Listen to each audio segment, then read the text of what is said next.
Hello सर्वांना श्री स्वामी समर्थ. तर बघू शकताय आज दही धपाट्याचा बेत आहे. तर सकाळी सकाळी 6 वाजलेले आहेत आणि टिफिनची सुद्धा तयारी सगळंच एकदमच सुरू आहे.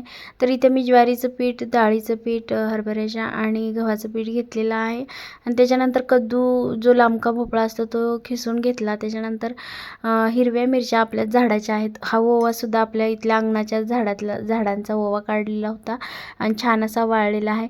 त्याच्यानंतर मी ओवा, जिरे आणि हिरवी मिरची, लसूण हे सर्व एकत्र वाटून घेतलं आणि ते मिश्रण सर्व टाकून धपाटे केले. परंतु सॉरी, ते व्हिडिओ शूट करायचं विसरूनच गेले. त्याच्यानंतर हे छोट्या छोट्या पर्स अशा छान अशा मी शिवलेल्या आहेत. कारण आणि यांचा जर व्हिडिओ तुम्हाला पाहायचा असेल कसं बनवलं, तर ते आपल्या PS फॅशन डिझायनर या चॅनलवरती सर्व पर्सचे आणि पाउचेसचे व्हिडिओज मी बनवलेले आहेत आणि अपलोडसुद्धा केलेले आहेत. तर तुम्ही पाहिले नसेल तर PS फॅशन डिझायनर म्हणून चॅनलचं नाव सर्च करू शकता.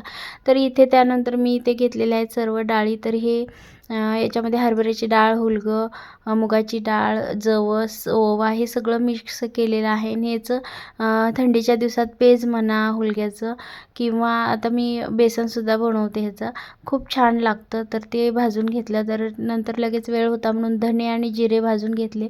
तर असं धने आणि जिरे विकत आणण्यापेक्षा घरीच, म्हणजे पूड जे करतो आपण भाजीला वगैरे, तर विकत आणण्यापेक्षा घरीच असं भाजून मी घरीच करत असते. त्याच्यानंतर लगेच शेंगदाणे पण भाजून घेतले आणि हे सर्व आता मी मिक्सरला काढून व्यवस्थित आता एका बरणीमध्ये भरून ठेवणार आहे. म्हणजे भाजी वगैरे काही केलं किंवा सूप वगैरे केलं तर हे धने जिरे पूड आपल्याला लगेच आपण घालू शकतो त्या आपल्या सूपमध्ये किंवा भाजीमध्ये.